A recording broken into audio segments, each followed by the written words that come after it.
Halo semuanya, selamat datang di video pembelajaran ini. Hari ini kita akan membahas tentang pengaruh model HAL dalam komunikasi di industri pariwisata dan perhotelan, serta pentingnya pemahaman budaya dalam sistem reservasi tamu. Topik ini sangat penting karena dalam dunia perhotelan, kita setiap hari berinteraksi dengan tamu dan berbagai latar belakang budaya. Dan komunikasi yang efektif akan sangat menentukan kualitas pelayanan yang kita berikan. Pendahuluan model HAL. Model HAL adalah teori komunikasi antar budaya yang diperkenalkan oleh Edward T. Hale. Dalam teorinya, HAL membagi budaya menjadi dua tipe besar, budaya konteks tinggi dan budaya konteks rendah. Budaya konteks tinggi adalah budaya yang komunikasi antar orangnya banyak bergantung pada konteks non-verbal seperti ekspresi wajah, nada suara, dan bahasa tubuh. Dalam budaya ini, hubungan antar pribadi sangat penting dan informasi sering kali disampaikan secara tersirat. Contohnya adalah budaya Jepang, Korea, atau negara-negara Timur Tengah. Budaya konteks rendah sebaliknya lebih mengenalkan komunikasi yang langsung, eksplisit, dan tertulis. Orang dari budaya ini biasanya menyampaikan informasi dengan jelas dan to the point. Contohnya adalah budaya Amerika Serikat, Jerman, atau negara-negara Skandinavia. Pemahaman terhadap tipe budaya ini sangat penting bagi pekerja di bidang pariwisata dan perhotelan karena dapat membantu mereka menyesuaikan cara berkomunikasi dan memberikan layanan yang sesuai dengan ekspektasi tamu. Penerapan di industri perhotelan. 1. Pelayanan dan harapan tamu. Tamu dari budaya konteks tinggi biasanya tidak suka pelayanan yang terlalu formal atau kaku. Mereka lebih menghargai layanan yang hangat, bersifat pribadi, dan penuh perhatian. Misalnya, dalam budaya Jepang ada istilah omotenashi yang berarti melayani dengan sepenuh hati tanpa mengharapkan imbalan. Mereka akan sangat menghargai petugas hotel yang bisa memahami kebutuhan mereka tanpa harus diminta secara langsung.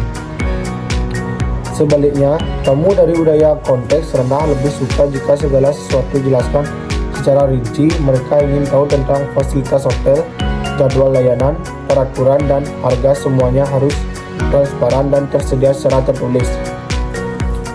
2. Menyikapi keluhan tamu. Wisatawan dari budaya konteks tinggi cenderung tidak akan langsung menyampaikan keluhan secara terang-terangan. Mereka lebih suka memberikan isyarat halus atau menunjukkan ketidakpuasan secara tidak langsung.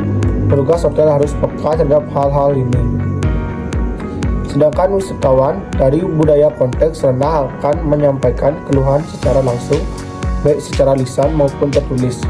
Bahkan bisa langsung menuliskan di platform ulasan seperti TripAdvisor atau Google Review. 3. Interaksi dengan pemandu wisata. Wisatawan dari budaya konteks tinggi ingin pemandu wisatawan yang bisa membangun hubungan personal, menyampaikan informasi dengan cara yang menyenangkan, tidak terlalu kaku, dan diselingi dengan cerita atau pengalaman. Sementara wisatawan konteks rendah ingin pemandu yang menyampaikan fakta-fakta penting dengan runtut, jelas, dan logis.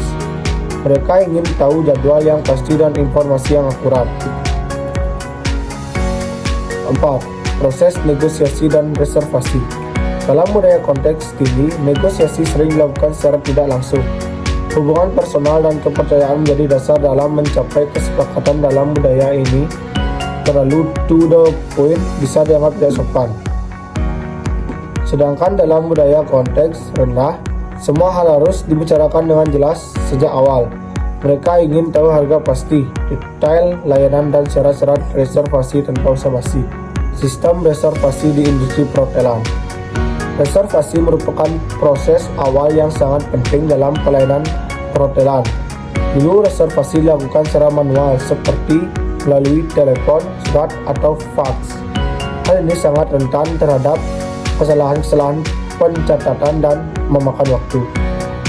Kini perkembangan teknologi telah membawa sistem reservasi ke arah yang jauh lebih modern. Dengan adanya Property Management System (PMS), sistem reservasi bisa dilakukan secara real time. data tamu dapat tersimpan rapi dan proses check-in menjadi lebih cepat. Maka sekarang banyak hotel yang sudah mulai menggunakan kecerdasan buatan AI, chatbot, dan bahkan teknologi blockchain untuk mempermudah dan mengamankan proses reservasi ini, membantu hotel untuk memahami preferensi tamu dan memberikan layanan yang lebih personal. Personal booking. Personal booking adalah pemesanan kamar hotel yang dilakukan langsung oleh tamu ke pihak hotel, baik melalui telepon, email, situs resmi hotel, atau datang langsung ke lokasi. Keuntungan dari personal booking: komunikasi langsung antara tamu dan hotel yang memungkinkan tamu menyampaikan permintaan khusus. Hotel bisa memberikan diskon atau penawaran khusus yang tidak tersedia di platform lain. Tamu lebih percaya dengan informasi langsung dari hotel. Proses lebih fleksibel karena tidak ada pihak ketiga. Tantangan: hotel perlu memiliki staf yang siap memberikan pelayanan 24 jam dan mampu menangani berbagai permintaan tamu. Jika sistem belum terotomatisasi, bisa terjadi kesalahan pencatatan atau overbooking. Kurangnya informasi yang ditampilkan di situs resmi bisa membuat tamu ragu. Solusi: latih staf agar mampu melayani tamu dari berbagai budaya. Gunakan sistem CRM atau yang disebut Customer Relationship Management untuk menyimpan data dan riwayat tamu. Tawarkan paket dan promo menarik agar tamu lebih tertarik untuk memesan langsung. Group booking. Group booking adalah reservasi yang dilakukan untuk kelompok besar seperti rombongan wisata, peserta konferensi, atau keluarga besar. Proses group booking meliputi 1. Pengajuan permintaan dan diskusi kebutuhan. 2. Penawaran harga dan fasilitas khusus. 3. Konfirmasi jumlah kamar dan pembayaran awal. 4. Persiapan sebelum kedatangan tamu. Tantangan utama dalam group booking adalah 1. Pembatalan mendadak oleh tamu. 2. Permintaan perubahan jumlah kamar atau layanan di saat terakhir. 3. Masalah pembayaran karena jumlahnya besar. 4. Risiko overbooking. Solusinya: terapkan kebijakan deposit dan batas waktu konfirmasi. Sediakan fleksibilitas namun tetap dengan batasan tertentu. Gunakan sistem manajemen reservasi yang terintegrasi. Siapkan rencana cadangan jika ada perubahan mendadak. Sekian, terima kasih.